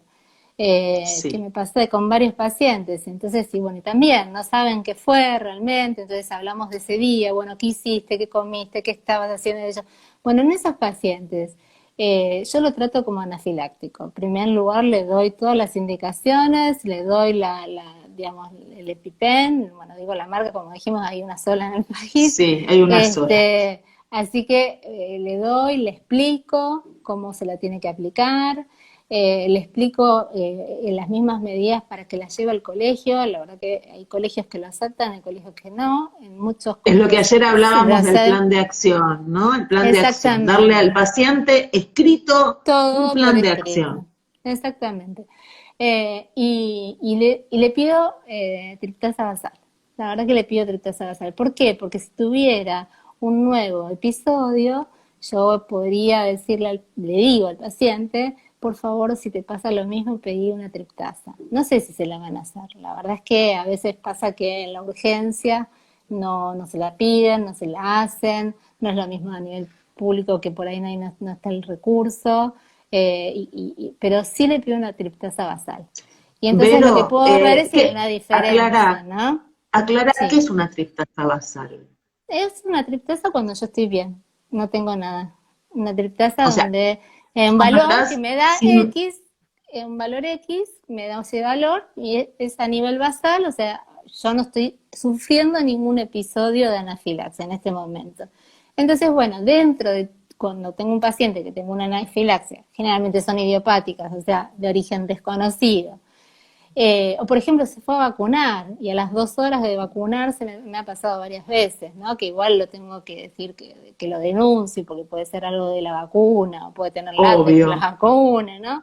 Bueno, obvio. obvio que le digo, bueno, ahí en ese paciente yo le pido una triptasa basal, le explico que se lo hago por una cuestión de que puede llegar a repetir el episodio, le doy las medidas de prevención y generalmente le digo que a los papás, ¿no? Porque esto suele pasar en los chicos, les digo que por favor, si llega a ocurrir un episodio similar, más allá de lo que haga, si está cercano a un hospital o, digamos a un lugar privado, pida una triptasa en ese preciso momento. Tengo hasta 2 horas donde puedo ver si hay un movimiento, es decir, si me aumentan los Sí, se valores y aumentó. ahí, exacto, y entonces con el aumento de valores terminé diagnosticándolo que sí, que tuvo una anafilaxia, que sufrió una nueva anafilaxia. Pero, ¿y es Sí, muy complejo tomar una prueba de triptasa sérica?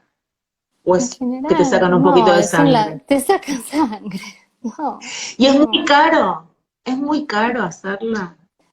no, es una máquina, nada más. Lo que Bueno, pasa es yo que te, a veces el personal es el que falta, o ¿sabes qué? O la concientización de pedirla, ¿no? En otros países, como decís vos, es algo como adquirir, digamos, ya está, mira, en los incorporado. países nórdicos, yo tengo, digamos, que me mandan, bueno, me mandaron mis amigos de allá arriba, en los países Sí, nórdicos tienen en la checklist, eh, están todos los casilleros para marcar qué se le pide al paciente, y hay todo un espacio, la verdad que es hermosa, después yo te la voy a pasar porque incluso la traduje.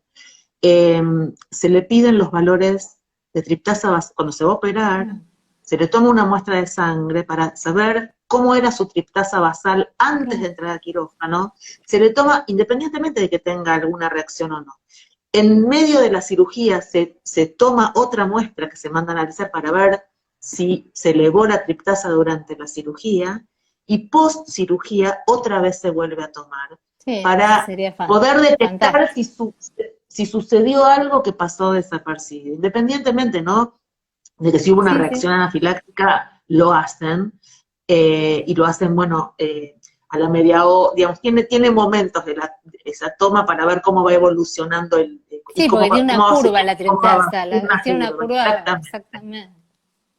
Sí, tiene una Pero curva de eso ascenso y descenso. es una herramienta que a ustedes, a todos los profesionales y las profesionales de la especialidad de la alergología, es de un valor incalculable, porque vos con eso sabés que ese paciente tuvo una La tuvo, anafilaxia y buscas a qué. Digamos, no te va a decir a qué, pero por lo menos te va a servir para decir, bueno, tuvo una anafilaxia, busquemos a qué para que esto no le vuelva a pasar, ¿no? totalmente. Totalmente. Eh, A ver, si bien nosotros tenemos, viste, la guía Galaxia, que es de anafilaxia, que da sí, criterios es divina, clínicos, sí, es es muy divina. buena y tenemos criterios clínicos, obviamente. Esto es como que le pondría el sello, ¿no? Es como que, bueno, listo, Sí. tuviste una anafilaxia segura y bueno, y la verdad que sí, sería mágico y fundamental que la tuvieran. Ya te digo, en el hospital lo estamos pidiendo hace un montón. Y bueno, la verdad que está difícil de conseguir. Bueno, Pero pero bueno, no sé, vamos pidiendo, todo es entre las cosas posible, que todo es pedimos, posible. podemos pedir esto también, claro, Sí, sí. Veamos, pidamos lo total, imposible, pedimos. Si pidamos se lo- puede. Bueno, entonces, para cerrar, a mí me gustaría decir alguna cosa, ¿no? Que tiene que ver con la parte que me toca a la hora de tener cuidados y de decirle a las personas, pacientes o no, a las personas, que si van al odontólogo, por ejemplo, a su odontólogo o a su odontóloga, y reciben una anestesia de uso odontológico y tienen una reacción, sospechen que puede haber sido el látex. Se lo digo a mis colegas y a las personas que van a hacerse un tratamiento odontológico, que sospechen que puede haber sido por el látex de el tubo que contiene la anestesia, digamos, que no minimicemos eso, que puede ser, que es una posibilidad remota, pero que puede ocurrir, que hay transferencia de proteínas a la solución anestésica si el tapón es de látex, y entonces sospechemos que puede haber sido eso si después de una anestesia en el lugar de inyección se produjo una seria inflamación o en los labios o y que derivemos al alergólogo, que si usamos una goma dique, que es una goma que se usa en odontología, que está en contacto media hora, a veces una hora, con la semimucosa del labio, con la mucosa oral, con, digamos, las encías, la sangre, y hay una inflamación, sospechemos que puede haber una alergia al látex, que a los ginecólogos, o no solamente los ginecólogos que pueden hacer PAP, colpo